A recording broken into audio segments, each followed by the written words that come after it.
Yeah, guys, how are you doing today? And I hope your week has been going on fine. And today I'm going to introduce us to sculpting in Cinema 4D, just an overview, nothing serious.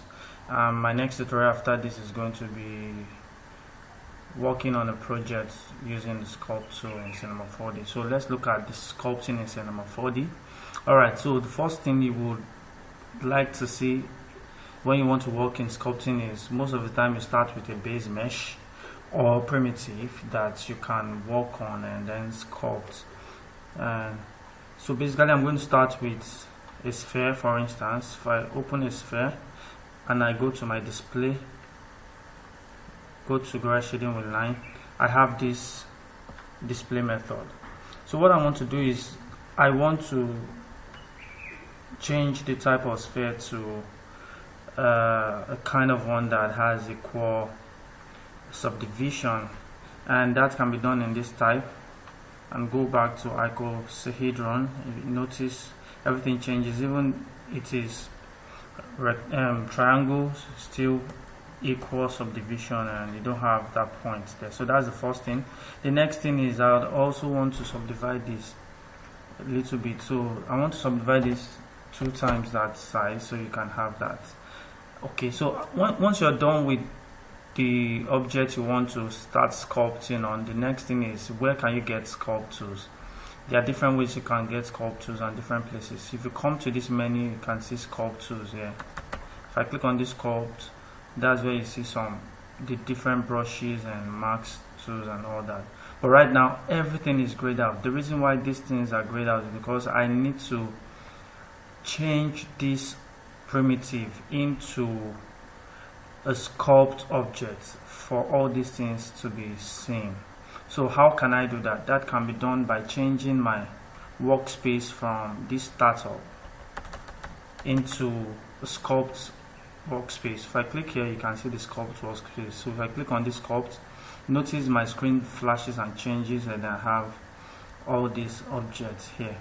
So what I'm going to do is, the only icon that I have open for me here is volume mesh and also project mesh. So let's see what happens. So if I click on volume mesh, click on this cargo sign beside it, it takes me to the properties of it. Then you can see what pre-subdivision I want, the smoothness that I want, then the voxel size. So this is new in release 20 of Cinema 4D. In the previous version you don't have this volume mesh. What you only have is subdivide, then you can now decrease or increase, but now you have the volume mesh. So now this volume mesh will allow you to work. If you remember my last tutorial about making the cup and the ice cream, I worked with volume builder and volume mesher. Under the volume builder we saw voxel size. So if you haven't seen that, you can just go to the previous tutorial.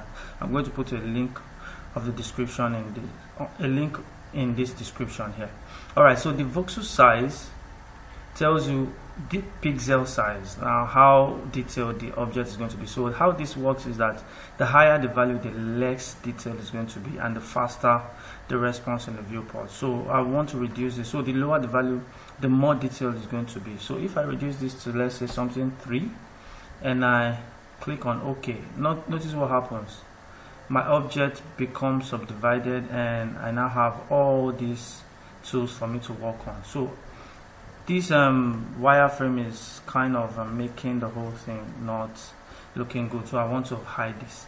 So if I go to display, I can go to garage shading with line, or I can use the shortcut NA. So from now on, if I want to show the wireframe, I hit NB, and if I want to go back to garage shading, I'm just going to hit FNA rather. So if I click here, it goes to the normal wireframe, the normal garage shading, and I have this. So this is now presented all these tools that were grayed out before now. So let's look at subdivision. Subdivision will furtherly subdivide this. So if I hit NB, it shows me the wireframe. Remember, if I hit subdivide, then it subdivides this and give me a layer. Let me undo that. So you see, it comes to this mode where you have the layer. Right now you don't have anything, so doesn't mean you can't sculpt on this object. You can, but it's a good practice for you to do your sculpting in layers, so that anytime you have an issue or you want to go back a step further, you can go back to the different layers and work on that. I hope that makes sense.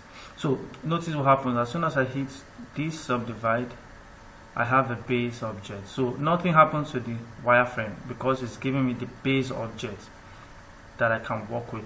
If I hit subdivide again, now it subdivides and I'm still in the base object, and look at the level that I am right now, level 1. Before now I was not in level 1. So if I decrease, this is level 0. If I increase, level 1. I hope we get that. Alright, so let me decrease. So we have level 0. Then you can add more layers here. So before coming here, we will have to walk. I want to walk you through some things here. So before coming to this place, you have some icons here that will allow you add some. So this first one allows you to add layers. So this just works like your Photoshop, where you have your layer and you work with layers. So if I want to work on a particular layer, I just need to select the layer, then I can sculpt in that layer. If I want to go to layer 2, I can sculpt in layer 2. I can rename this by double clicking this, call this any name I want. Hope you understand. So you can also set the strength of that layer here by double clicking and changing that. So if I click on this layer, you have the strength here, so I can use this to reduce the strength. Notice what happens, the strength gets reduced. If I select this base layer, I cannot reduce the base layer because that is the base layer. So but every other layer that I add, I can change the strength, just like a Photoshop over that. So I hope that you understand that. So that is what the layer is about. Then if you want to delete layer, just select the layer you want. I have the trash can, then the layer goes. Alright, okay. So because this is not a project, so we can just work, but let's work with layer so you understand. If I click on layer 1, I have layer 2. Okay, let's look at the first two. I'm not going to talk about all the brush, so I'm just going to talk about some basic and very important brush here, then I'm going to close the tutorial. So the first one is the pull brush. So let me hide this. NA will hide. So if I use the pull brush, let's come down to the setting. As soon as I hit pull brush, you see my brush is now on this object. If I click, you notice what happens. The object pulls this, you get some kind of effect coming out, like I'm pulling some parts of this sphere. That is what pull object does, or pull brush. So let's look at the setting. Now the first setting is you can set the size. If I increase the size, you notice the size of my brush. If I reduce the size, you can see the size of my brush. So depending on what size of pull you want, you can do that. But you notice the pull effect is kind of subtle, not really intense. And how can I do that? Is by making use of this pressure. So if I increase the pressure, you notice that the effect of the pull is more than it was before. So I can give it a particular value, 100. I don't know if you can exceed, but let's see. So we can exceed 100. So you see the effect gets more compared to when it was at 30. So that is pull brush. Then let's take this back down. You can also set, okay, this steady stroke. What steady stroke does is, let's come to the size. And before we even go to steady stroke, there is need for you to know the shortcut for increasing the brush size. If you hit your bracket down, it reduces the brush size. Hit the bracket up, it increases the brush size. Then you can also use B. Sorry, you can also press down your wheel.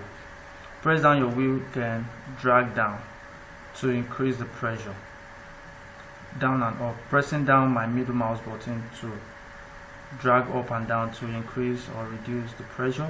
If I press down the middle mouse button and drag sideways, I can increase or reduce the size. So that is a very handy thing. So instead of me coming and pressing bracket or changing this value here, just hit down your middle mouse button, move it up or down to set the pressure, then move it sideways to set the brush size.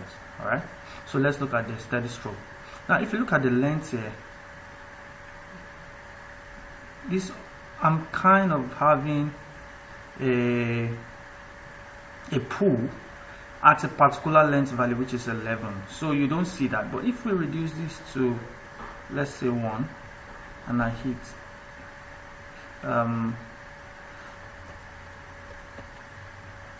you tend to see, I think the reason now is the detail is not much.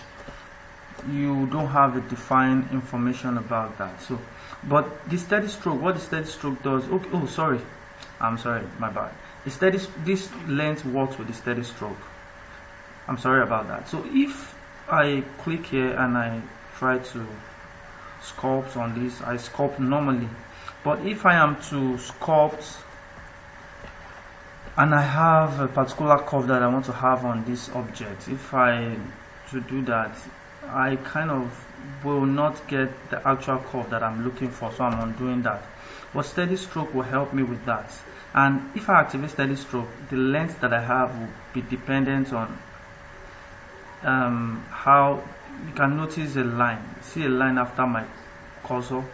You can't really see it now because the length is small. So if I increase the length to, let's say 16, and I zoom in and I start to, you can already see that blue line. That is trying to make the smoothest curve as possible that I can get. That's what the steady stroke does. So the higher the length, the more the smooth the curve is going to be, and the higher the wire that is trying to create the curve. So you can already see that. So I'm going to undo that. That is what steady stroke does, and the length. And then the spacing, that's what I was about talking about, the spacing. Now if I click here, I have a particular spacing for my stroke. If I increase the spacing value and I sculpt, you can tend to see that the definition is not compared to when the spacing is small. It's just like you are creating a dot. So let me bring up this tool so you see what I'm saying. My Doodle paint.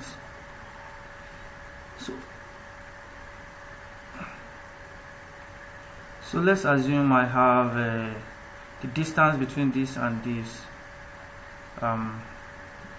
paint.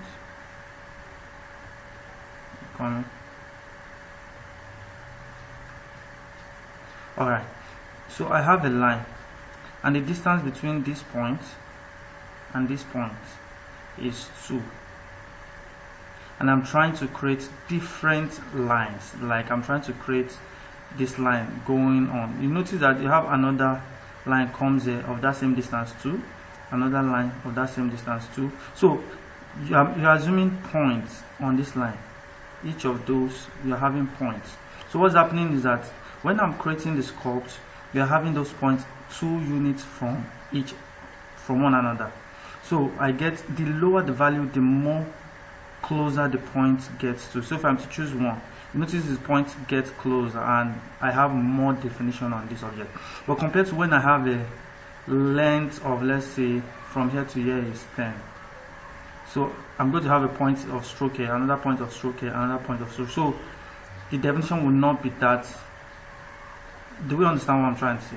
Okay, so let's just erase that. So by the way, this Doodle tool helps to create an illustration, and that can be gotten from your tool, Doodle and Doodle Paint. Alright, so let's go back to this mesh object and look at this value. So if I increase the value, let's start with 2 so you see what we are having. So reduce this.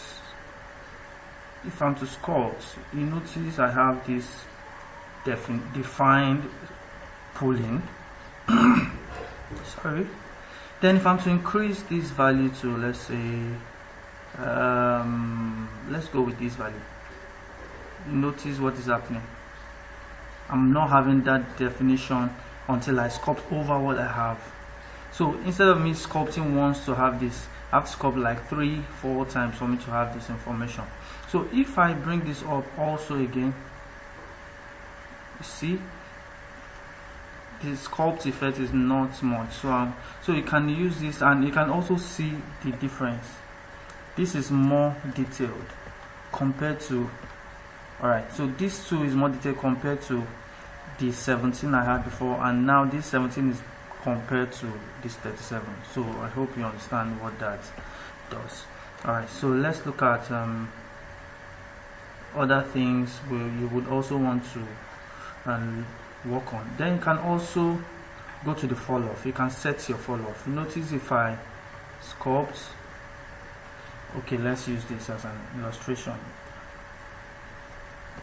All my paints, you can notice the way the curve goes. You can see this curve. Let's bring this up.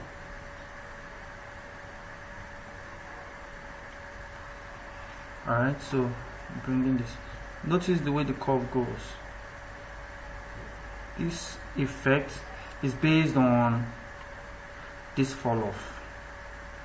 So if I'm to change the effect of this fall off to something like this, and I'm to sculpt using this pull tool, this is the effect I'm going to have.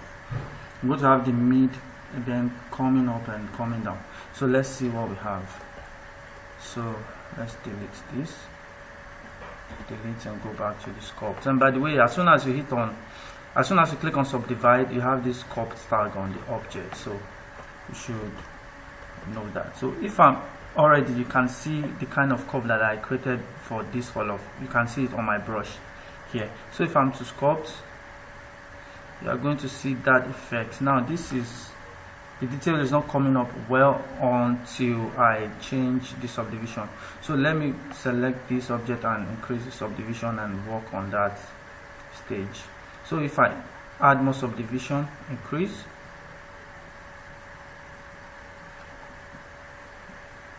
and subdivide again, then let's go to this base mesh, decrease. So if I go to this and I add another layer, so this is layer 3, let's increase this subdivision, okay, decrease. Okay, so let's increase this, increase and subdivide. So let's come back and try to see what we have. So this is trying to subdivide my detail. So if I come in now, I'm on subdivision level 3. So if I sculpt, you have the definition more. You can already see the effects that I have. So it's trying to create that bumpy effect that I chose as my fall off. So you can have a lot of things you can do with this effect. You can create patches, you can create sewing effects with this fall off, and many things you can do. So let me just reset and I'm back. Then for your stamp, this is going to be on a later chapter. And symmetry, what symmetry does is you can create a symmetry so that when you are sculpting on one side, you don't have to go to the other part to sculpt. So let's assume you are creating a character, you're sculpting a character, and you know what you have on one side should be what you have on the other side. So you don't have to sculpt one part and go back to the other part. You can just sculpt one part, then you are rest assured that the other part is getting the same thing you're having. So what you do is go to the symmetry section, you link size. Okay, linking of size will affect every other tool, so we don't really need that. What you want to come down to the symmetry, you change it from local to no, just choose your plane. So if you choose this first plane and you come, notice a white dot on the other end. So can you see, if I sculpt here, that gets affected on the other part here. So let's increase the pressure. If I sculpt, you get to notice that the other end is also being sculpted. So you can use this for a whole lot of things.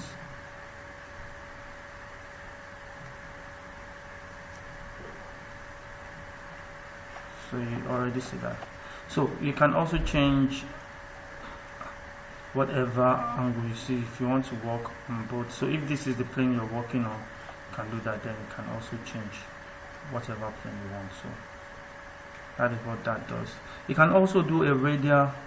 So if I choose radial, then it tells me to select the number of radial stroke that I want, then the radial gap angle. So let's look at the radial stroke. So we are looking for 4. If I click here, you tend to see, you don't really see the effect here.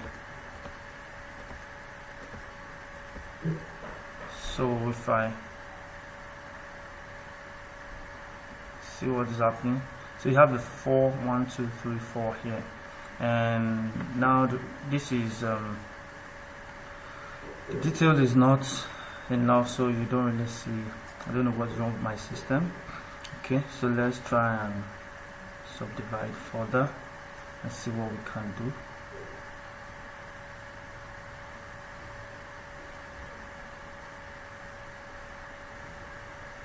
Alright, so the system is trying to initialize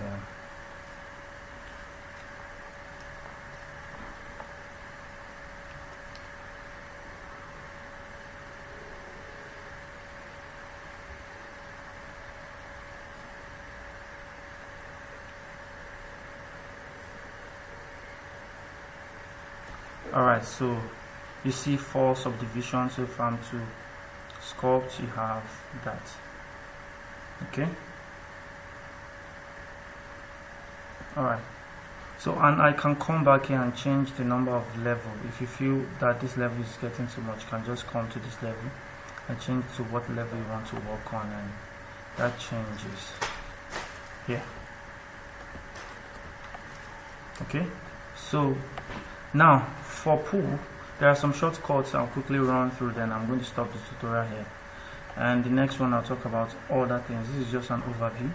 Now if you click normally, you are going to, let me take down the symmetry and the radial. If you paint normally, you are going to have a normal sculpt, a normal pool on this object. But if you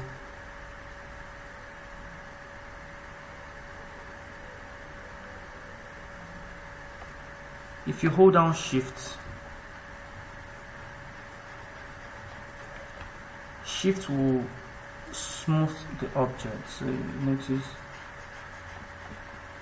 as I hold down shift and I'm painting, smoothing this for me. You notice that. But if what I want is I want to do an inverse of pulling, I can hold down control, then control will do the inverse for me. You can see that. So instead of pulling, I am now pushing it. That is what. So don't forget, shift will smoothen everything. Holding down shift and painting will smooth everything. Holding down control will pull back even further. Then that is that. Then the next thing for grab, what grab does is it allows you to grab an object. So you already see this. So I'm not going to talk more about this because every other setting are just identical, just except some few. So what grab does, it grabs this. If you hold down your middle mouse and sideways, you increase the brush size, then you can grab a part that you want. Alright, smooth does the same thing. You want to smoothen an object that you've sculpted, then you can also set the pressure and all that. Yeah, you also have your wax. Wax is used to add detail to some objects here. So you can notice I'm filling up this. I can use wax to do that. Then smoothing what I have done. You also have knife. Knife is used for creating cuts. So I want to have a cut. You can use knife for wrinkles. So let's assume your detail, you want to have more wrinkles to your detail. You can use knife to do all that. Alright. Then you have your pinch. Pinch will bring in, every of your information is going to make it more defined. So if you are anywhere you have pushing in, it brings it even more defined. Everywhere you have a bulging out, it makes it more defined and all that. Then flatten, that's what it does from the name. It flattens the surface. So just painting around that surface, then flattens that. Then inflate will, from what it does, it amplifies, kind of just like this amplify it, add more detail to a part and makes it, then amplify will increase what you have here. So we're going to be looking at some of these things, some of these other tools here, then we'll work on that. Then erase will cut off, erase whatever you have. I barely use that. So like you are going back to the mesh, to the base mesh, the circle that we had before, or the sphere rather. So that's what erase does. It's like I'm clearing off all this information, then I will get back to the base mesh. That's pretty much it. In the next tutorial, we're going to talk about how we can use sculpt tools to better your typography and sculpt some things in your motion graphic designs and all that. So I hope this has helped and you've learned something. And if you feel you have some things that I have not touched, you could just put that in the comment section. And if you have a requisition for a particular tutorial or a particular thing that you want me to do, just let me know and I'll try my best to do that. So I hope this is okay. So thank you and have a great day. Bye.